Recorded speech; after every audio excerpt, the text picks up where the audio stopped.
As-tu déjà eu l'impression de trébucher toujours sur la même pierre? Dans cette vidéo, tu vas découvrir pourquoi ce que tu n'as pas guéri revient sans cesse et surtout comment rompre ce cercle à la lumière de la vision bouddhiste. Nous parlerons des racines cachées qui soutiennent nos schémas inconscients, de l'attachement et des illusions que crée notre esprit. Mais plus encore, nous explorerons des pratiques simples et profondes pour enfin fermer ces cycles, la pleine conscience, le pardon et la compassion. Si tu veux cesser de répéter les mêmes erreurs et vivre avec plus de clarté intérieure, reste bien jusqu'à la fin. Ce voyage peut transformer ta façon de comprendre ta vie. Lorsque tu observes ta vie avec attention, tu découvres quelque chose d'étrange. Certaines expériences semblent se répéter. Des personnes qui réveillent les mêmes émotions, des situations qui te confrontent encore et encore au même conflit. C'est comme si un fil invisible reliait ton passé à ton présent et te ramenait toujours à ce que tu n'as pas su résoudre. Selon la vision bouddhiste, ce n'est pas un hasard. La vie te montre, encore et encore, ce que tu as besoin de voir pour le comprendre et le transformer. Le bouddhisme enseigne que chaque action laisse une empreinte. Il ne s'agit pas de punition ni de récompenses extérieures, mais simplement de causes et d'effets qui naissent dans ton propre esprit. Chaque pensée, chaque mot et chaque acte sont comme des graines qui, tôt ou tard, portent leurs fruits. Si une graine est chargée de douleur, d'attachement ou de ressentiment, la vie finira par t'amener une situation qui ravivera cette blessure. Ce que tu n'as pas guéri revient, non parce qu'une force extérieure te le renvoie, mais parce que tu le portes en toi, comme une semence encore vivante. Imagine qu'une personne t'ait trahi et que tu n'aies jamais accepté ce qui s'est passé. Tu as gardé en toi la rancune, la colère, l'injustice. Cette expérience devient une plaie ouverte. Avec le temps, tu te retrouveras à nouveau face à des relations qui te feront revivre ce même sentiment de trahison. Parfois même, les comportements se répètent presque à l'identique. Ce n'est pas un châtiment, c'est un miroir. La vie te remet face à la même situation, encore et encore, pour t'offrir la possibilité de réagir autrement, d'apprendre, de guérir. C'est cela, le karma. Mais loin d'être une fatalité, le karma est une énergie en mouvement. Chaque instant t'offre la possibilité de semer autre chose. Tant que tu n'as pas rendu conscient ce qui agit en toi, cette force continuera à te ramener au même point. L'esprit a tendance à retourner vers ce qu'il connaît, même si ce connu est douloureux. C'est pourquoi, souvent, sans t'en rendre compte, tu choisis les mêmes relations, les mêmes erreurs, les mêmes chemins. Avant de continuer, si tu n'es pas encore abonné à ma chaîne YouTube, je t'invite à le faire dès maintenant. En t'abonnant, tu seras informé de toutes mes nouvelles vidéos, ce qui te permettra de ne rien manquer de contenu précieux. Le bouddhisme t'invite à observer ce processus sans peur. Il ne s'agit pas de fuir la douleur ni de te juger pour tes répétitions, mais de comprendre que chaque retour est un appel. Chaque cycle est un message de la vie qui te dit « Regarde ici, quelque chose n'est pas encore libéré. » Tant que tu n'écoutes pas ce message, la roue continuera à tourner. La bonne nouvelle, c'est que tu n'es pas condamné à répéter éternellement. Le simple fait de reconnaître que ce qui revient le fait pour t'enseigner quelque chose ouvre déjà la porte du changement. Quand tu cesses de voir la répétition comme une malédiction et que tu la vois comme une opportunité, chaque retour devient un maître. La clé, c'est de passer de la réaction automatique à l'observation consciente. Car dès que tu regardes un schéma en face, sans fuir, il perd de sa force. Ce que tu n'as pas guéri revient, non comme un ennemi, mais comme un reflet. La vie te rappelle que tu portes encore en toi un travail inachevé. Et ce travail ne consiste pas à changer les autres, mais à transformer ta réponse intérieure. C'est dans cette transformation que commence la véritable fermeture des cycles. Les racines invisibles, ignorance, attachement et aversion. Si ce que tu n'as pas guéri revient, c'est parce que certaines racines invisibles nourrissent ces schémas. Le bouddhisme enseigne que 3 forces principales nous maintiennent prisonniers: l'ignorance, l'attachement et l'aversion. Ce sont les racines d'un arbre tordu. L'ignorance ne signifie pas un manque d'intelligence, mais une vision erronée de la réalité. Nous croyons que les choses sont permanentes alors qu'elles changent sans cesse.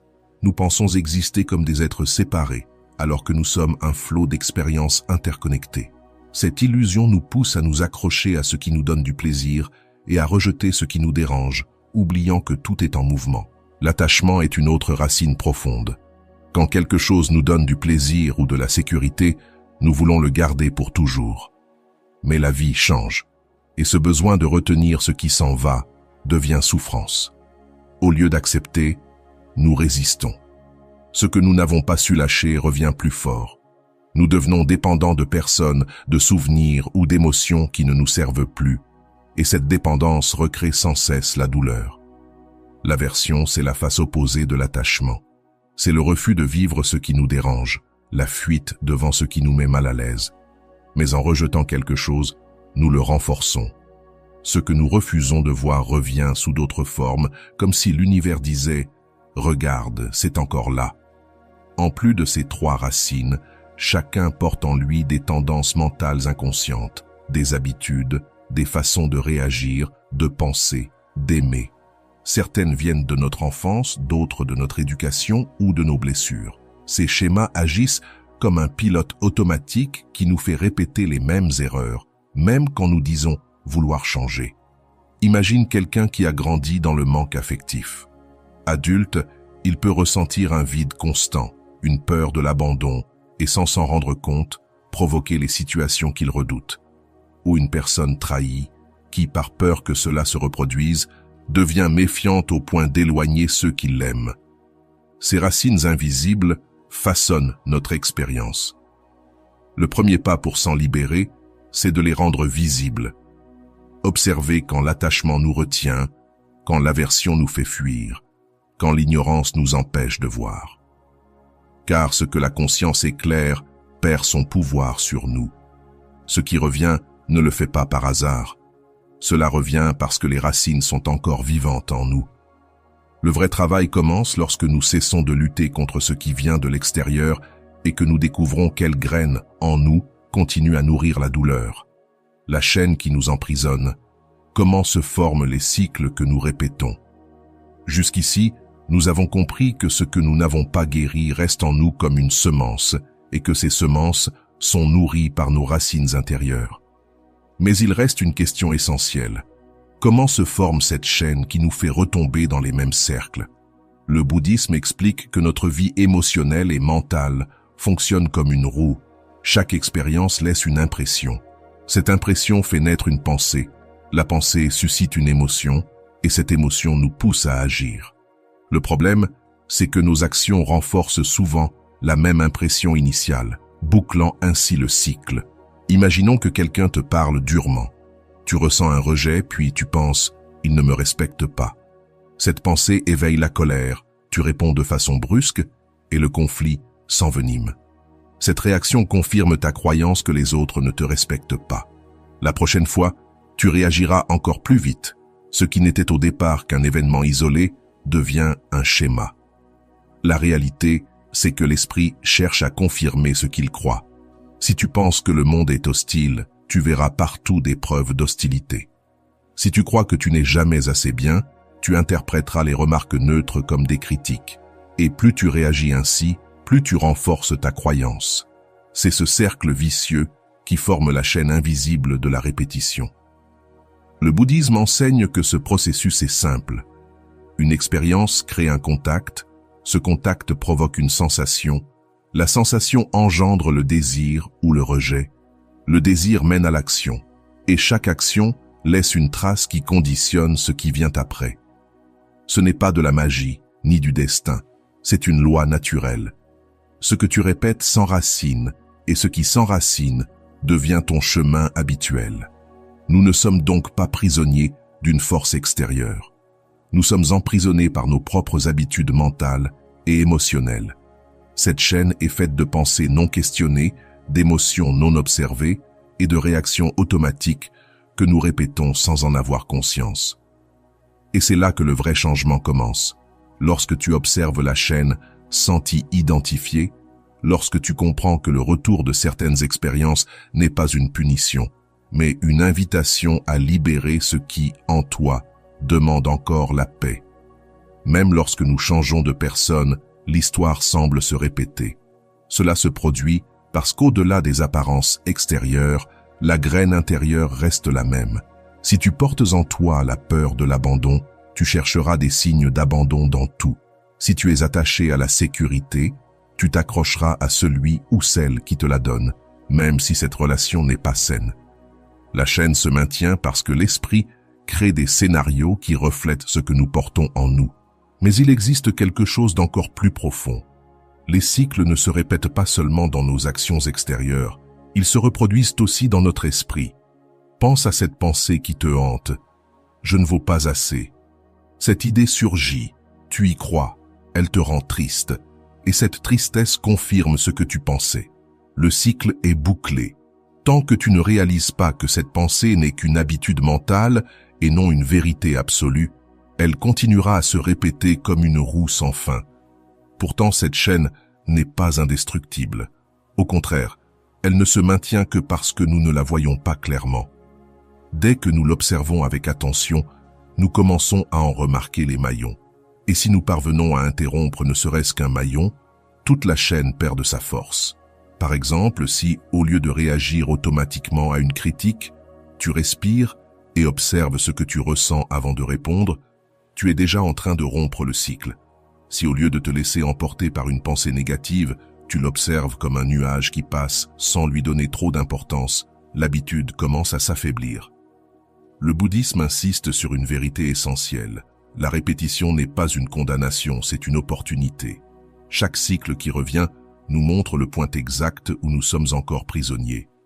Et lorsque nous voyons ce point avec clarté, nous pouvons faire un autre choix.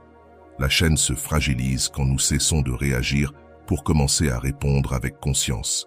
Cette petite différence marque le début de la liberté intérieure. En résumé, la chaîne qui nous emprisonne ne se trouve pas à l'extérieur, mais dans notre manière de penser, de ressentir et d'agir. Chaque répétition renforce un schéma et chaque acte conscient l'affaiblit. La clé, c'est de comprendre que nous avons toujours un instant de choix, aussi bref soit-il. Si nous saisissons cet instant, il devient la porte de sortie du cercle, le point de départ d'une nouvelle histoire. L'impermanence et l'auto-illusion, comprendre ce que le moi croit. Nous avons vu jusqu'ici que ce qui n'est pas guéri revient, que les racines invisibles nourrissent ce processus et que la chaîne des réactions automatiques nous enferme. Il est temps maintenant de regarder une vérité au cœur du bouddhisme. Tout est impermanent. Rien ne dure, rien ne reste identique. Et pourtant, nous nous obstinons à vivre comme si ce que nous avons aujourd'hui devait durer pour toujours. Ce décalage entre la réalité et l'illusion est la source d'une grande partie de notre souffrance. L'impermanence n'est pas une idée abstraite. Nous la voyons chaque jour.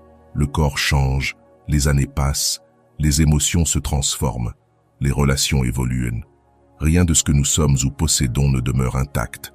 Et pourtant, le moi résiste à cette vérité. Nous voulons que le plaisir dure, que l'amour ne change pas, que la jeunesse ne s'efface jamais, que les moments heureux restent figés.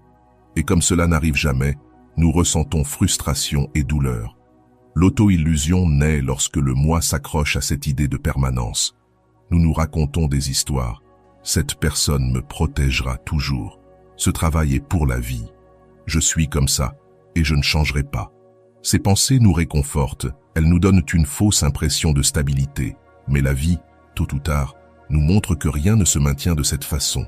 Et lorsque ce changement inévitable arrive, nous le vivons comme une perte tragique au lieu de le voir comme une transition naturelle. Le problème de ne pas accepter l'impermanence, c'est que nous entretenons le cycle de la souffrance. Si je m'accroche à une relation qui n'a plus de sens, je répète la douleur de l'attachement. Si je refuse de tourner la page sur une étape de ma vie, je reste prisonnier de la nostalgie. Si je crois que je suis comme ça et que je ne changerai jamais, je transforme mes habitudes négatives en identité figée. Dans tous ces cas, le cycle se répète parce que je combats la réalité. Le bouddhisme nous invite à regarder ce fait en face. Tout change. Et plus encore, à comprendre que c'est une bénédiction, non une malédiction. Parce que tout change.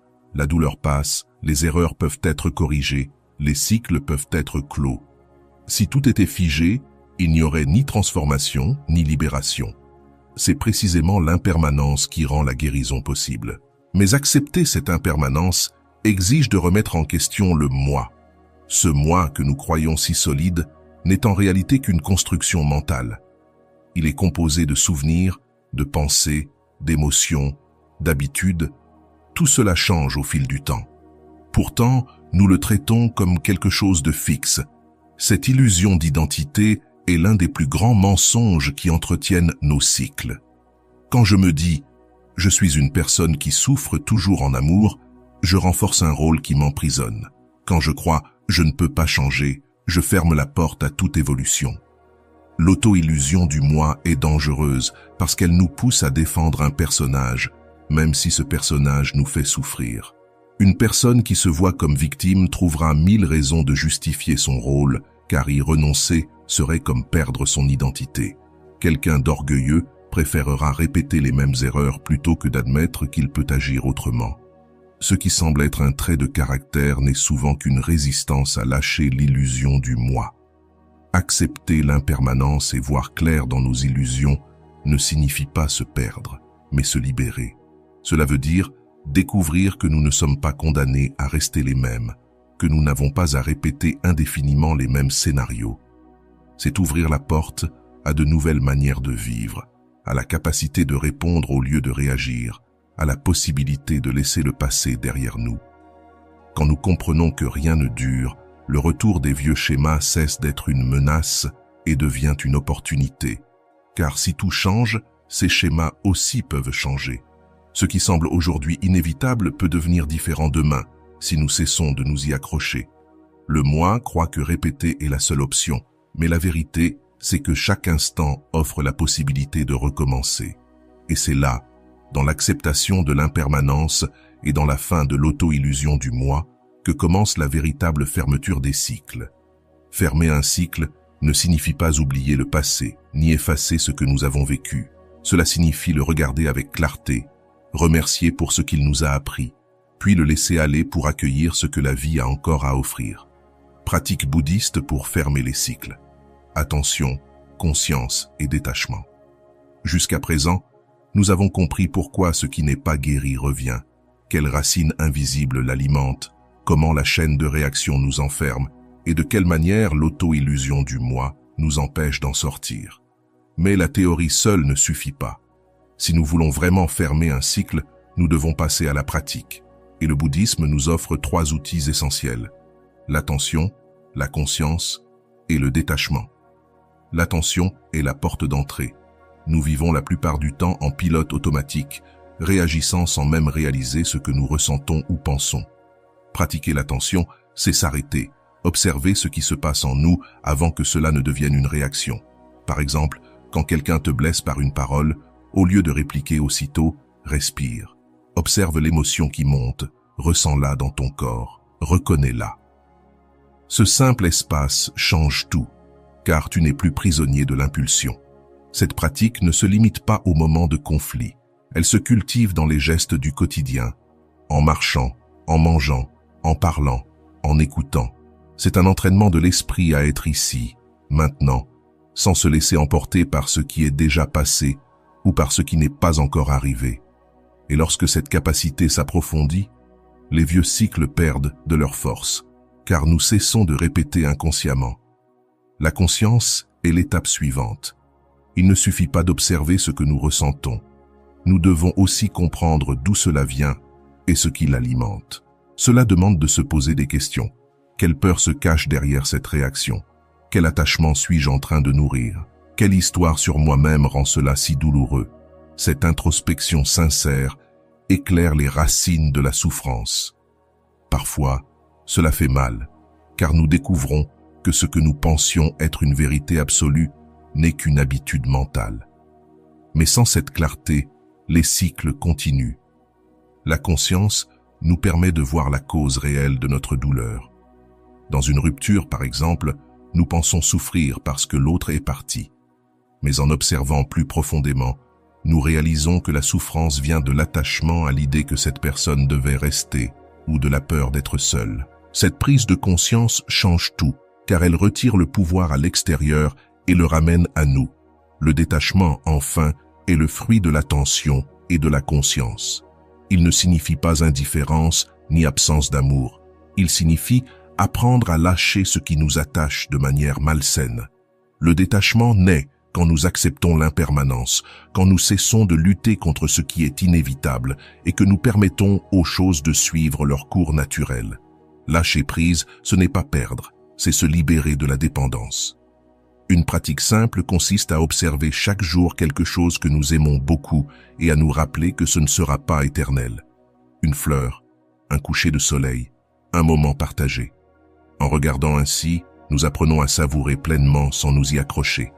C'est dans cette attitude de présence, de lucidité et de liberté que les cycles se ferment pour de bon et qu'une nouvelle paix intérieure commence à naître.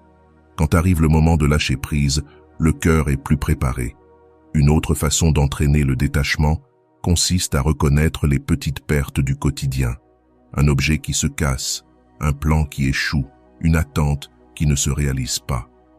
Si, au lieu de nous fâcher ou de nous frustrer, nous respirons et acceptons que la vie est ainsi, nous entraînons notre esprit à affronter les grands changements sans tant de douleur. Le bouddhisme enseigne que la liberté ne se trouve pas dans le contrôle de ce qui arrive, mais dans la transformation de notre manière d'y répondre. L'attention nous permet d'arrêter l'impulsion, la conscience nous révèle la racine, et le détachement nous donne la force de lâcher. Ensemble, ces trois pratiques forment le chemin pour fermer réellement et profondément les cycles. Fermer un cycle ne signifie pas oublier ce qui a été vécu, mais l'intégrer avec sagesse. C'est remercier pour ce que nous avons appris, cesser de lutter contre le passé et faire de la place pour le nouveau. Et surtout, c'est arrêter de répéter les mêmes schémas, car la leçon a déjà été comprise. Lorsque nous pratiquons l'attention, la conscience et le détachement, la vie cesse d'être une roue qui nous emporte et devient un chemin que nous pouvons parcourir librement. Il ne s'agit pas de fuir la douleur, mais d'apprendre à la vivre avec clarté, afin qu'elle ne devienne pas une chaîne sans fin. Le pouvoir du pardon et de la compassion intérieure. Si tu es arrivé jusqu'ici, c'est que tu as compris que les cycles de douleur se répètent parce que nous traînons des blessures non résolues, des racines invisibles qui nous retiennent et des habitudes qui se renforcent à chaque réaction. Nous avons vu que l'attention, la conscience et le détachement sont essentiels pour briser ce cercle, mais il manque encore une clé fondamentale, le pardon et la compassion intérieure. Sans ces deux forces, la fermeture d'un cycle reste incomplète, car ce qui n'est pas guéri reste figé sous forme de rancune envers les autres ou de dureté envers soi-même. Le pardon est avant tout un acte de libération. Beaucoup pensent qu'il s'agit de justifier les actes d'autrui ou de minimiser la blessure reçue, mais le pardon bouddhiste ne consiste ni à absoudre les autres, ni à oublier la douleur. Il s'agit de cesser de porter le poids du ressentiment. Tant que nous gardons vivante la blessure, même après des années, nous restons attachés à cette expérience. Chaque souvenir, chaque émotion qui réveille la rancune réactive le cycle. Ainsi, même si la situation n'existe plus, nous en restons prisonniers. Pardonner n'est pas un cadeau fait à l'autre, c'est un cadeau que l'on se fait à soi-même. C'est reconnaître, cela m'a blessé, mais je ne veux plus rester enchaîné à cette douleur. À cet instant, nous cessons d'alimenter la plaie avec des pensées de haine ou de vengeance, et le cycle commence à s'affaiblir. Le pardon ne change pas le passé, mais il transforme complètement la manière dont nous vivons le présent. Cependant, le pardon envers les autres n'est que la moitié du chemin. L'autre moitié, souvent oubliée, est le pardon envers soi-même. Dans beaucoup de cycles répétitifs se cache un sentiment de culpabilité, avoir pris de mauvaises décisions, avoir trop supporté, ne pas avoir agi à temps, avoir blessé quelqu'un ou ne pas s'être senti à la hauteur. Cette culpabilité devient une prison silencieuse qui alimente l'autosabotage et la souffrance. C'est là qu'intervient la compassion intérieure. La compassion n'est ni la pitié ni l'indulgence. C'est la capacité de se regarder avec la même tendresse que celle que l'on offrirait à un être profondément aimé. C'est reconnaître notre douleur sans jugement, comprendre que nous avons fait du mieux que nous pouvions avec les ressources et la conscience que nous avions à ce moment-là. Personne ne répète un cycle par plaisir. Nous le faisons simplement parce que nous ne savons pas encore comment faire autrement. Cette compréhension ouvre la porte au pardon personnel. Le bouddhisme enseigne que la compassion commence en soi. Si nous n'apprenons pas à être compatissants envers notre propre souffrance, il nous sera difficile de l'étendre sincèrement aux autres.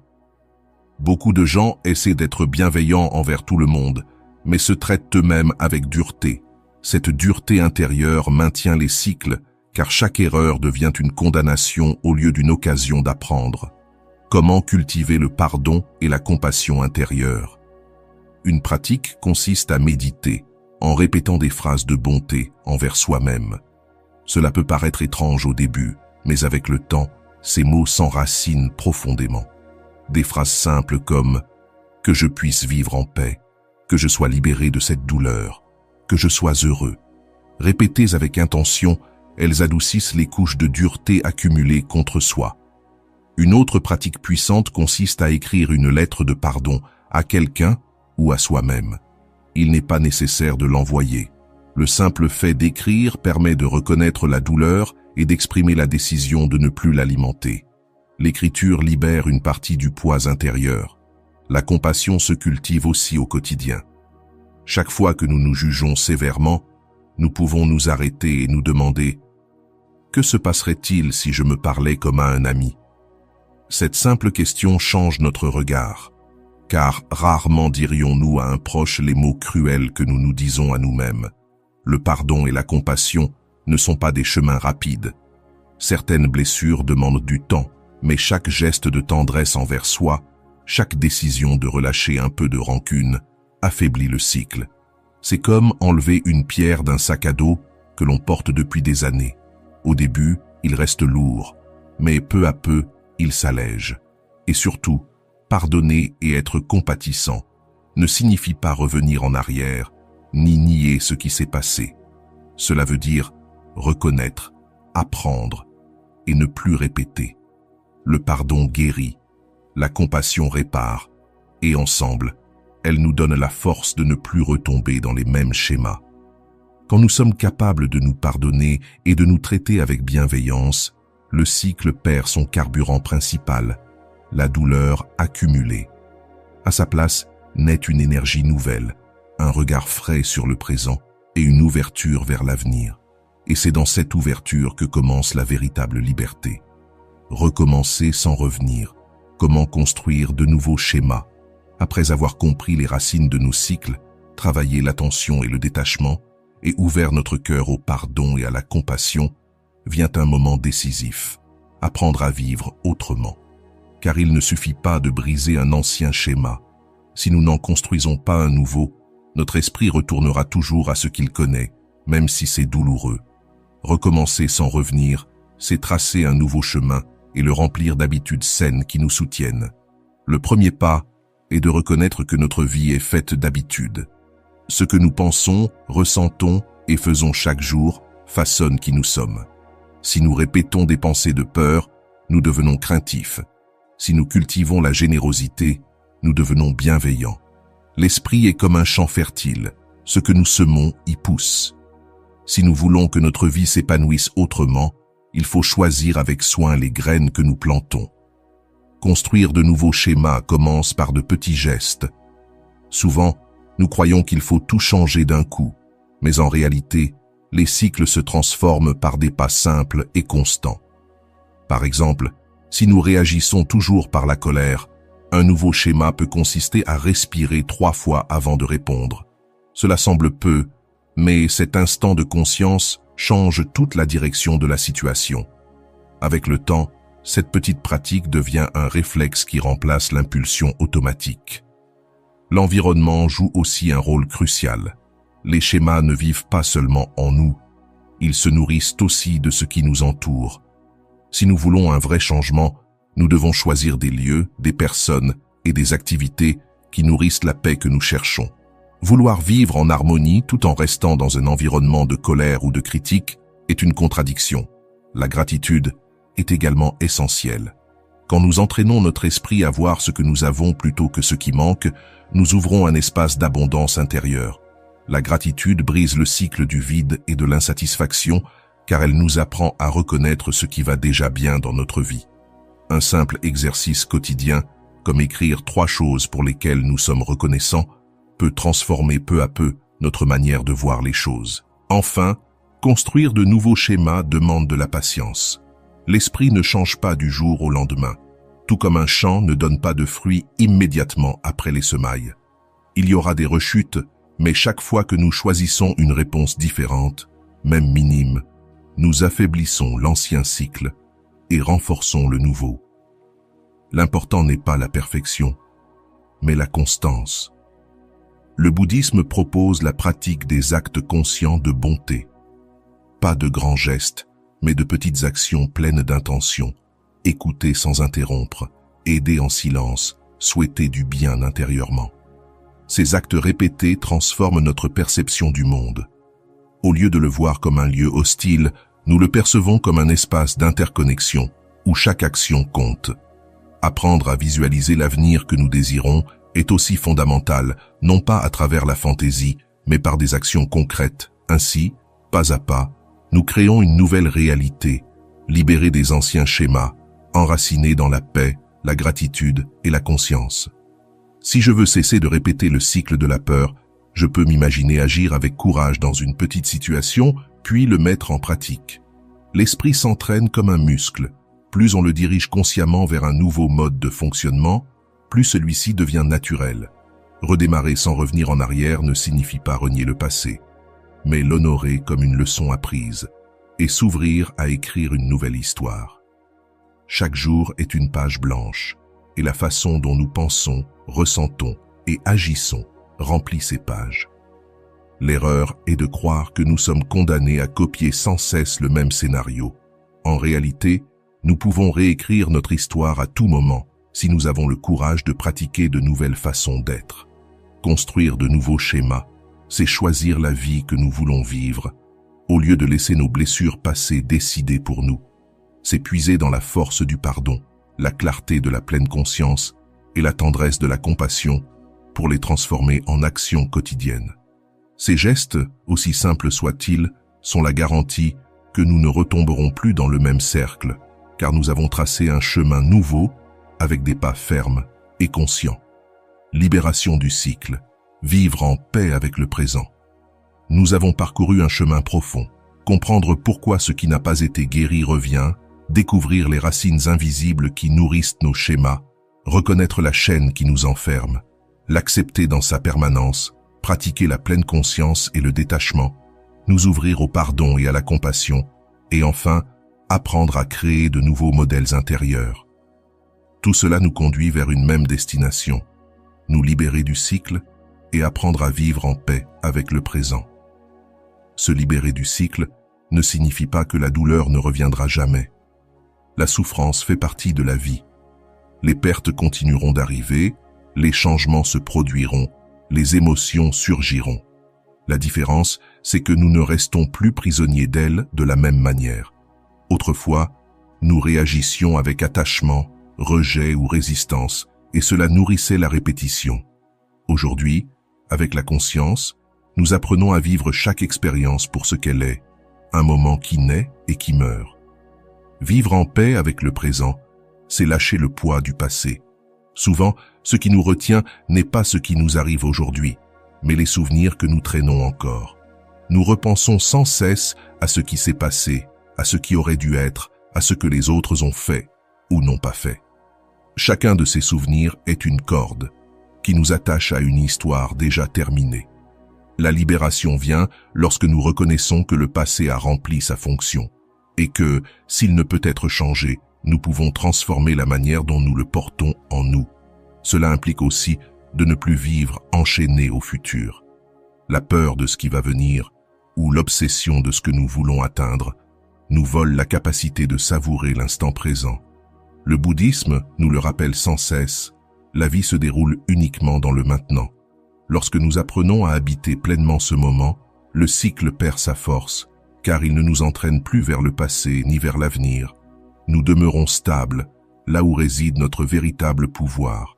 La libération du cycle se ressent comme une légèreté intérieure. C'est cesser de lutter contre ce qui est. Lorsque surgit une émotion douloureuse, nous la regardons en face sans fuir, en sachant qu'elle passera.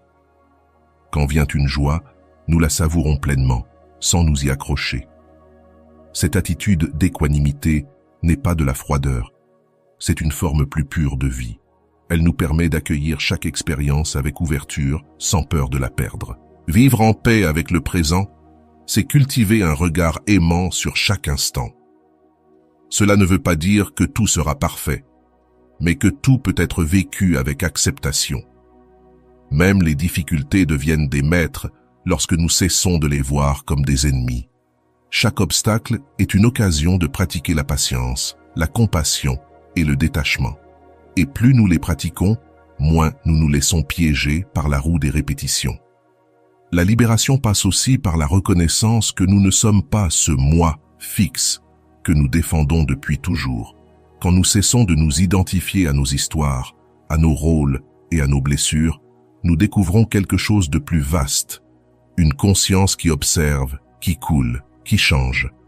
Depuis cette perspective, il n'y a plus besoin de répéter, car rien ne nous lie à un seul scénario. Nous pouvons nous réinventer à chaque instant.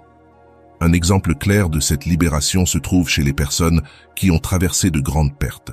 Plutôt que de rester enfermées dans la tristesse, elles transforment cette douleur en une source de sagesse et de service pour les autres. Non pas parce que la souffrance n'a pas existé, mais parce qu'elles ont appris à la transmuter.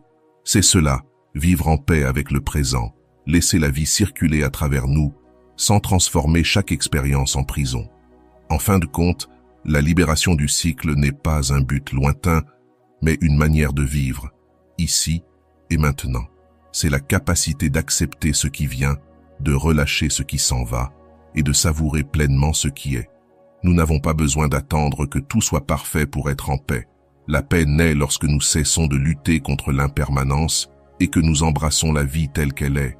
Vivre en paix avec le présent, c'est le véritable achèvement des cycles, car au moment où nous cessons de répéter le passé et d'anticiper l'avenir, nous brisons la roue et accédons à une liberté qu'aucune force extérieure ne peut nous retirer.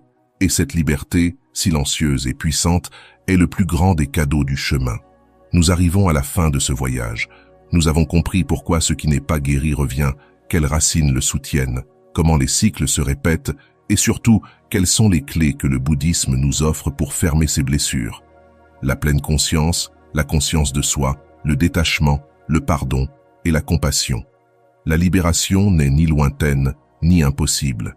Elle se trouve dans chaque instant où nous choisissons de vivre avec présence, de relâcher ce qui nous attache et de nous ouvrir à ce qui vient. Si quelque chose dans ces paroles résonne en toi, souviens-toi que tu n'as pas besoin de tout changer d'un coup. Chaque petit acte de conscience est déjà une graine de transformation, et ces graines, avec le temps, deviennent une vie plus libre et plus pleine. Merci d'avoir accompagné ce voyage. Puissent ces réflexions t'aider à voir ton chemin avec plus de clarté, à fermer les cycles que tu n'as plus besoin de porter et à comprendre que la véritable guérison commence quand on apprend à vivre en paix avec ce que l'on est, ici et maintenant.